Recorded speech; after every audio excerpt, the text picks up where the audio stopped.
नमस्कार दोस्तों, मैं आर के सिंह फिर धुआंधार कंसेप्ट के साथ प्रीवियस ईयर क्वेश्चन लेकर आया हूं। जो बीपीएससी टीआरई 2 में प्रीवियस ईयर क्वेश्चन जो आया था उसका एनालिसिस, उस क्वेश्चन से क्या क्या आगे क्वेश्चन बीपीएससी पूछ सकता है वो सभी का डिटेल रूप से एनालिसिस कराएंगे। वीडियो शुरू से लेकर अंत तक जरूर देखिएगा, मजा आएगा। नहीं मजा आएगा तो वीडियो आज के बाद देखना छोड़ दीजिएगा। ये आपका अंतिम समय है जहां पे वैसे चीजों को देखना है जो टू द पॉइंट बात करे, इरिलीवेंट बातें नहीं और तार्किक बातें नहीं होनी चाहिए। तो जो भी देखिए, जो भी पढ़िए, क्योंकि समय बहुत कम रह चुका है, अच्छा से पढ़िए और टू द पॉइंट पढ़िए। तो वही टू द पॉइंट बातें आज होंगी। आप वीडियो में बने रहिएंगे। तो चलिए हम लोग देर नहीं करते हैं। पहला क्वेश्चन जो देख रहे हो ये लिखा हुआ है, ऐसे क्वेश्चन एग्जाम में आ गया था। ठीक है, एक दुकान में ध्यान दीजिएगा, 2 पेंसिल और 3 रबड़ की कीमत 9 रुपया तथा 4 पेंसिल और 6 रबड़ की कीमत 18 रुपया है। तो प्रत्येक पेंसिल और प्रत्येक रबड़ की कीमत क्या है? हम यहाँ ध्यान देंगे कि 2 पेंसिल था, 2 पेंसिल और 3 जो है शार्पनर है। ठीक है, 3 एसएच लिख देते हैं या शार्प लिख देते हैं। ठीक है, इरेजर, सॉरी क्या बोलेंगे, इरेजर, 3 इरेजर है जिसका दाम है 9 रुपया। ठीक है ना, दाम है 9 रुपया। अब यहाँ पर ध्यान देंगे, अब कह रहा है कि 4 पेंसिल, बेसिक से ही बनाएंगे और ट्रिक से ही बताएंगे। 4 पेंसिल और 6 इरेजर है, रबड़ है, इसका दाम है 18 रुपया। अब यहाँ पर ध्यान देंगे, अब एक पेंसिल और एक रबड़ की कीमत आपसे पूछी जा रही है, तो इसको बराबर कर देंगे। अगर दोस्त इसमें 2 से गुना कर दे, सब में 2 दूनी 4 और 2 तिहाई 6। तो अब ये देखो, ये 2 पेंसिल है, 3 इरेजर है। अगर 2 दूनी इसको 4 करोगे तो ये 2 तिहाई 6 हो जाएगा। ये दोनों आपस में क्या हो जाएगा, बराबर हो जाएगा। तो ये दोनों बराबर हो जाएगा, तो इसकी वैल्यू जो है, यहाँ पर ध्यान देंगे, इसकी वैल्यू तो आएगा ही नहीं, निकलेगा ही नहीं। इसका वैल्यू देखो, ये क्या हो जाएगा, 2 दूनी 4 पेंसिल हो जाएगा। या सपोज करो इसी में से 2 से नहीं गुना किए, इसमें से 2 कॉमन कर ले, तो यह पेंसिल प्लस 3 इरेजर,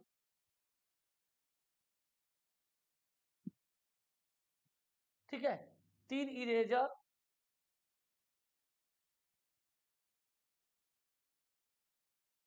एक मिनट आप लोग वीडियो में रहेंगे।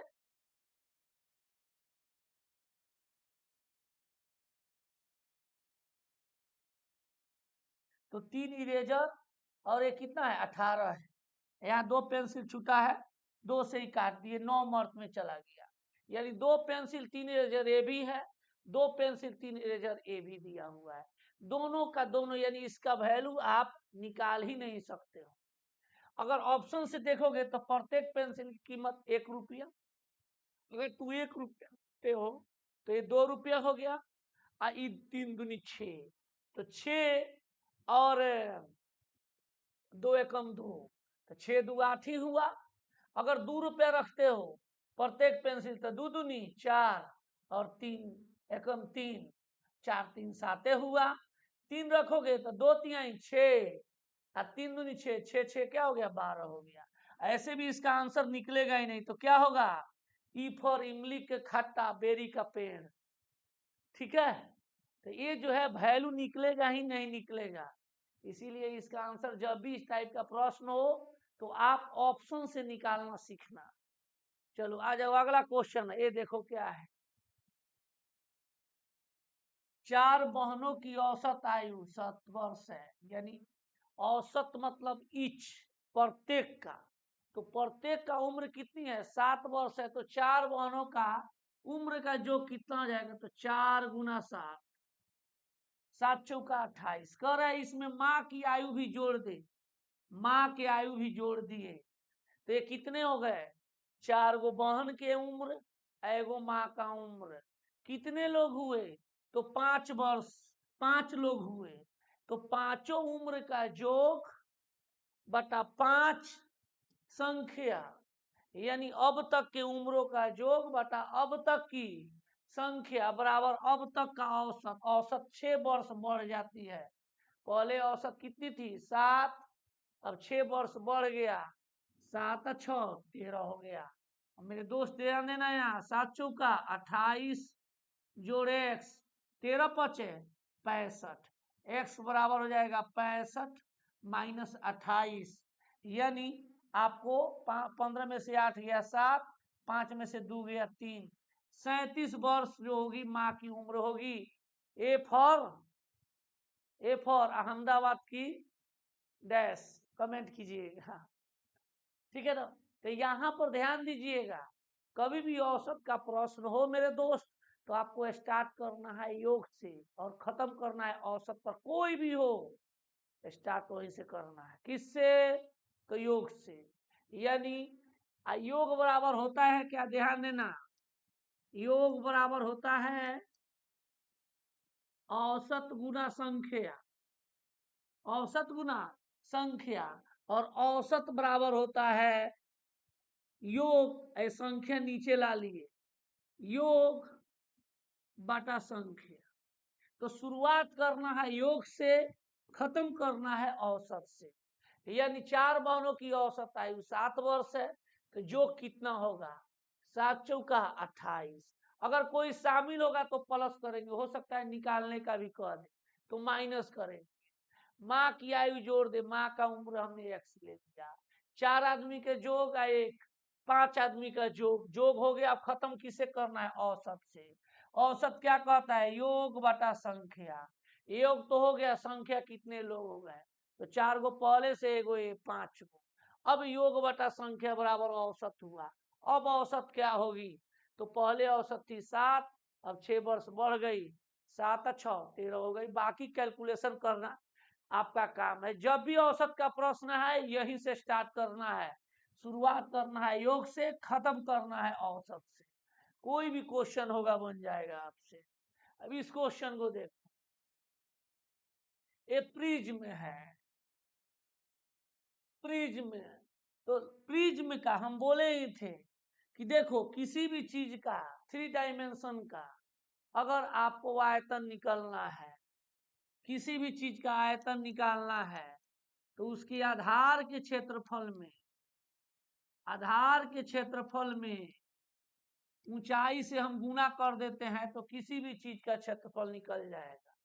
अब यहाँ ध्यान दो, प्रिज्म का आयतन 121 वर्ग मीटर आधार वाला क्षेत्रफल 121 दिया है और ऊंचाई दिया है 23, गुना कर दिए, प्रिज्म का आयतन निकल गया।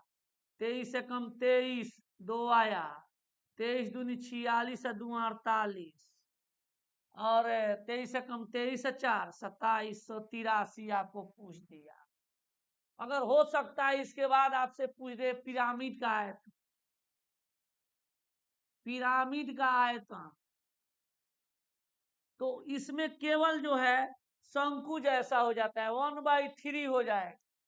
क्योंकि जब प्रिज्म कहेगा तो बेलन टाइप के समझेंगे, बेलन के आधार का क्षेत्रफल गुना ऊंचाई, ठीक है ना। पिरामिड कहेगा तो शंकु जैसा सोचेंगे, शंकु में 1/3 आधार का क्षेत्रफल, पिरामिड। अब जो दिया रहेगा उस आधार के क्षेत्रफल में ऊंचाई से हम गुना कर देंगे तो हमारा पिरामिड का आयतन निकल जाएगा। दोस्त मेरे बंधु, जब भी अगर इसके बाद हो सकता है अगला एग्जाम में पिरामिड का आयतन पूछ दे तो 1/3, अगर यही पूछता है प्रिज्म की जगह पर पिरामिड लिख देता है, 1/3 गुना 121 गुना ऊंचाई 23 करके अपना आंसर निकाल।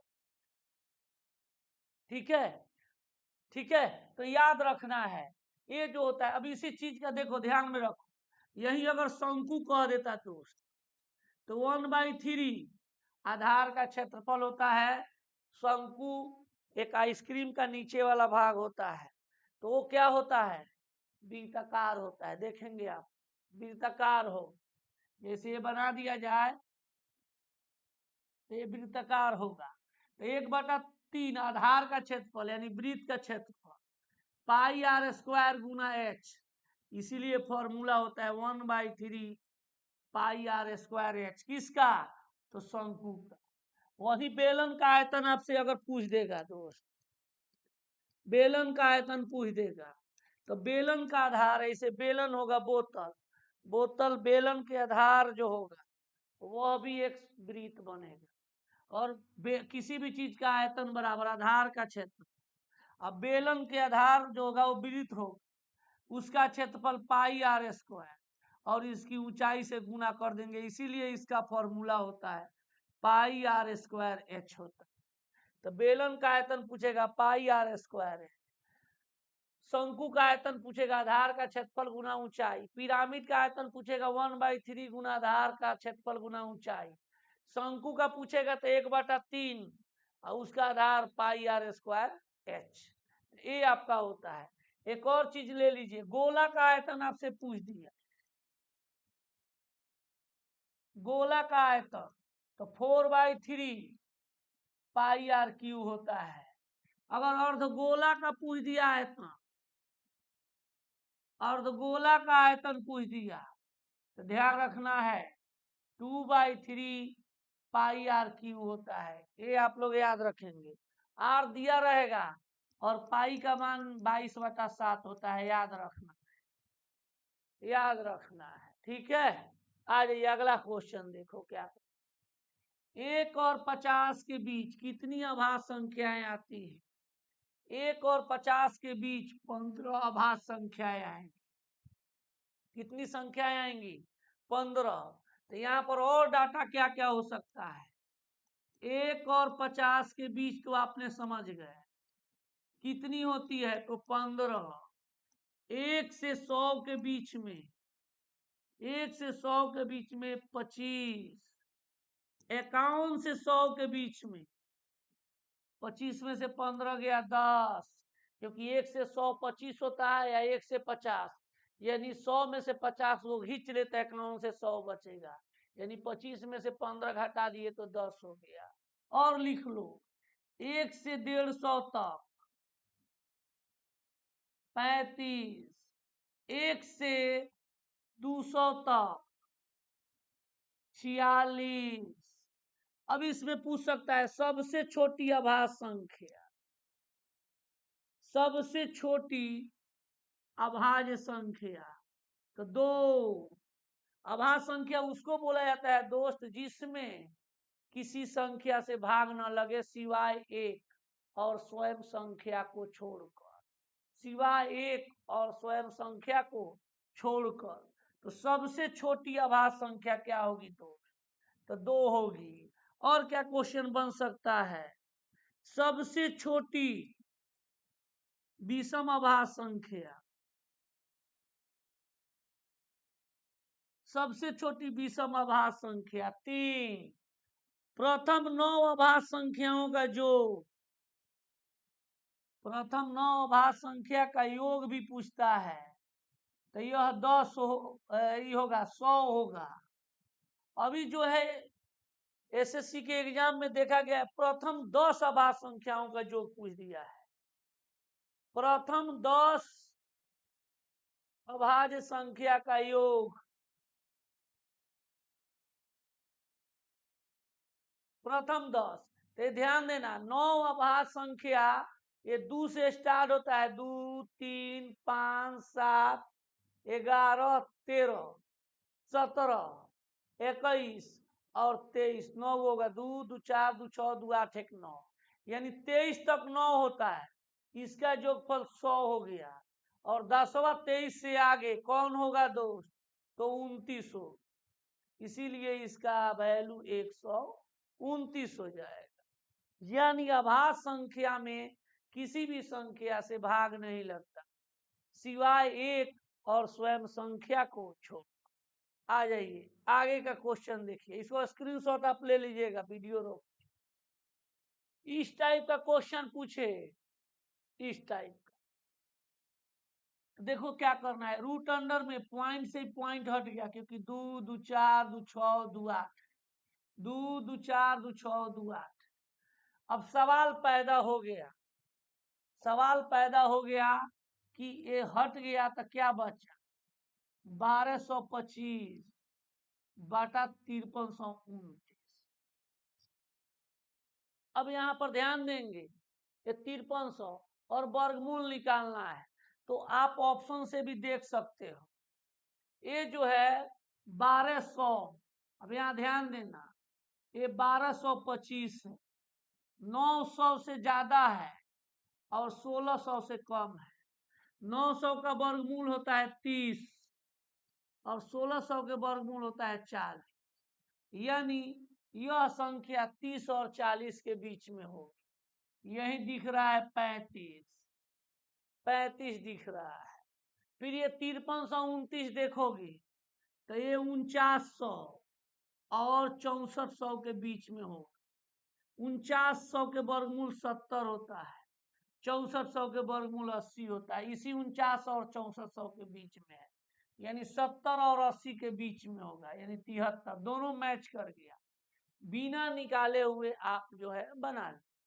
अन्यथा इसको बेसिक से कैसे बनाते, इस 1225 को दो भागों में, दो अभाज्य गुणनखंड के रूप में तोड़ना रहता। 5 से 5 दूनी 10, 5 चौका 20, 5 25, फिर 5 से 5 चौका 20, 5 नवा 45, 7 और 7। इस रूट अंडर में 5 गुना 5, 7 गुना 7 लिखते। फिर 5329 था, इस 5329 को हम फिर ऐसे तोड़ते, ठीक है।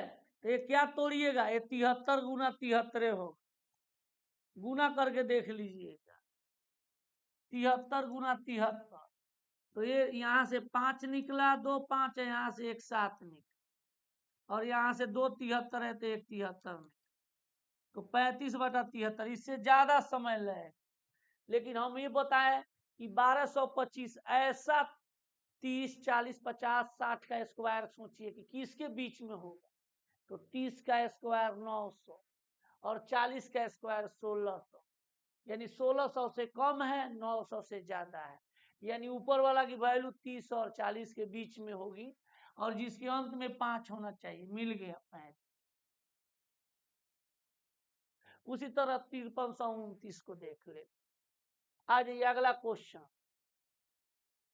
और देखो फिर यहाँ पर कह रहा है वास्तविक संख्या है तो इसका मान किसके बराबर होगा। मेरे दोस्त, मेरे बंधु, मेरे मित्र, ये 5 दिया है, इसका अर्थ ये हुआ कि अंदर 5 गो होगा तो एगो बाहर निकलेगा। अब इस 3125 5 का पावर 5 होता है, नहीं विश्वास है तो इसको तोड़ लो।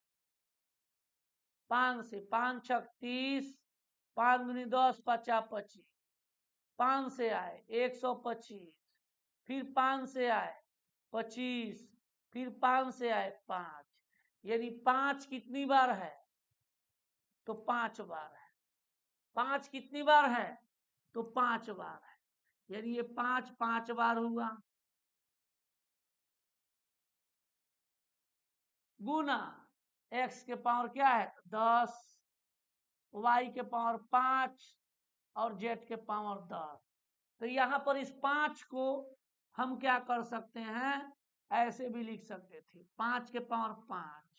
अब अंदर 5 गो होगा तो एगो बाहर निकलेगा, तो इसका सबसे बढ़िया उपाय हम दोस्त ये करते हैं, ये 5 हो गया, ऊपर पावर है, इसको इससे भाग देते, गुना x के पावर 10 है, नीचे भाग देते, दूध के दूध और पानी का पानी हो जाएगा।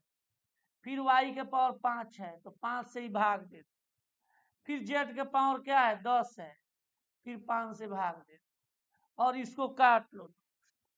क्या करोगे, काट, तो इसको काटेंगे, 5 से 5 कट गया, यानी 5 हो गया, 5 दूनी 10, x का स्क्वायर हो गया, 5 से 5 कट गया, y हो गया, 5 दूनी 10, z का स्क्वायर हो गया। अब मैच कराओ कौन है, तो 5 x square y z square. A for Ajmer का टुकड़ा, अजमेर का किला। ठीक है, आप यहाँ पर भी सोच सकते थे डायरेक्ट 3125 का क्यों होता है, इसी में है, बात खत्म। ऐसे क्वेश्चन है तो आप ऐसे बनाओ। ये देखो tan थीटा बराबर 3 tan थीटा बराबर 4 हो, इतना का मूल्यांकन करें। आपको क्या करना है, यहाँ ध्यान दो, जब इस टाइप का प्रश्न हो tan थीटा में और sin थीटा और cos थीटा का रिलेशन दिया हो, तो तुमको करना क्या है दोस्तों, गौर करना, एक लाइन में तुम्हारा आंसर हो जाए। ठीक है ना, एक लाइन में आंसर आ जाएगा, -2 cos थीटा।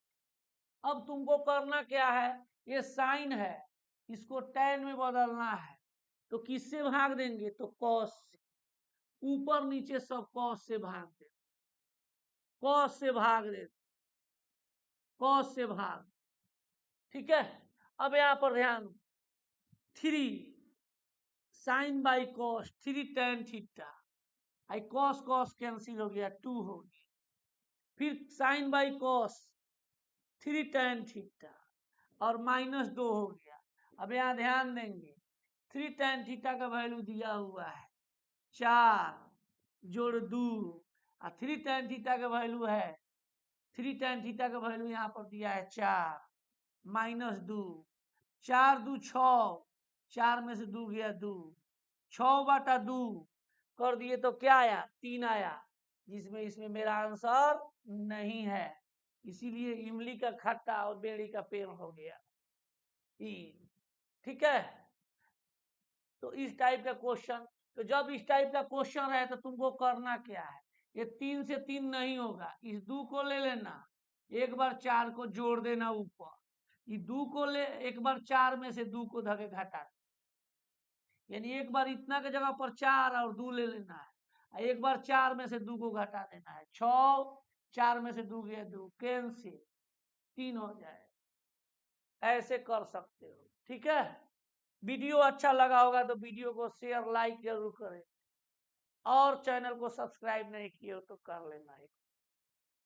अब इस टाइप को देखो, लोहे का एक ठोस टुकड़ा 49 सेंटीमीटर 33 सेंटीमीटर गुना 24 सेंटीमीटर विमाओं वाले एक घनाभ के आकार में है, घनाभ के आकार में, इसको ढालकर एक ठोस गोला बनाया जाता है। गोले की त्रिज्या जब भी ढालकर एक रूप से दूसरे रूप में परिवर्तित की जाएगी, याद रखना आयतन आपस में बराबर। तो एक घनाभ का आयतन कहता है लंबाई गुना चौड़ाई गुना ऊंचाई, और गोला का आयतन लिखवाए थे अभी 4/3 पाई आर क्यू होता है।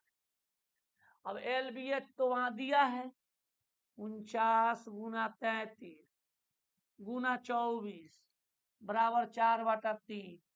ठीक है, और यहाँ पर ध्यान देना, और 22/7, और गोले की त्रिज्या निकालनी है, तो ये हो गया आर की।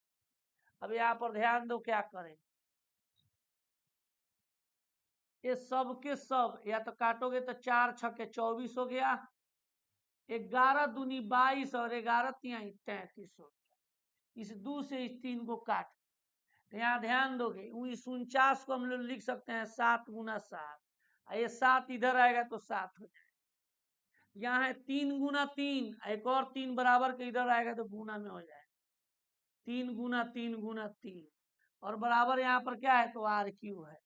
अब इसको हम लोग 7 का क्यू गुना 3 का क्यू कर सकते हैं, और ये आर क्यू हो जाएगा। इसको हम लोग 7 का 21 का क्यू कह सकते हैं, और ये आर क्यू हो गया। पावर जब सेम हो तो दोस्त उसका आर क्या होता है, बराबर होता है, यानी भले आधार बराबर होता है, आर बराबर क्या हो गया, 21। Option number C for Champaran के लाल, चंपारण चैंपियन। तो यहाँ पर ध्यान देना, जब भी तुम क्वेश्चन बनाने गए हो, गोला आ गया, वृत्त आ गया, ठीक है, गोला हो गया, वृत्त हो गया, आपका शंकु हो गया, बेलन हो गया, अगर इस सब के त्रिज्या पूछता है दोस्त तो 7 का गुणज मार देना, आंसर हमेशा सही हो जाएगा। हमेशा 7 का गुणज पूछता है त्रिज्या, हमेशा 7 का गुणज पूछता है तुमसे। अगर इस चीज में से कोई भी चीज, परिमाप, क्षेत्रफल या आयतन पूछता है दोस्त, तो तुमको 11 का गुणज मार देना ऑप्शन में, 11 का मल्टीपल ढूंढ के मार देना, क्योंकि सब में पाई होता है और पाई में 22 होता है और 22/7 होता है और 22 11 का मल्टीपल होता है। तो परिमाप पूछे, क्षेत्रफल पूछे, आयतन पूछे, अगर भूला गए एग्जाम तो आपको 11 का मल्टीपल ढूंढ के मार देना है, ठीक है। त्रिज्या पूछेगा तो 7 का मल्टीपल या उसका अधिक 3.5 भी रहेगा। तो आ जाओ अगला, ये लास्ट क्वेश्चन है। अगर वीडियो आप लोग को अच्छा लगा होगा तो निश्चित रूप से वीडियो को क्या करेंगे, शेयर कीजिएगा। फिर अगला जो है प्रीवियस ईयर क्वेश्चन लेकर मैं आऊंगा। वीडियो प्रत्येक दिन शाम 7 बजे देखिए। अंतिम समय है, अंतिम समय में वही चीज देखिए जो चीज आपको एग्जाम में आ रहा। तो ये आप देख कर जाएंगे, निश्चित रूप से आपको फायदा करेगा, निश्चित रूप से आपको क्या करेगा, फायदा करेगा। ओके, थैंक यू, जय हिंद। मिलते हैं नेक्स्ट वीडियो में। हंसते रहिए, मुस्कुराते रहिए और बीपीएससी टीचर की तैयारी करते रहिए। जय हिंद।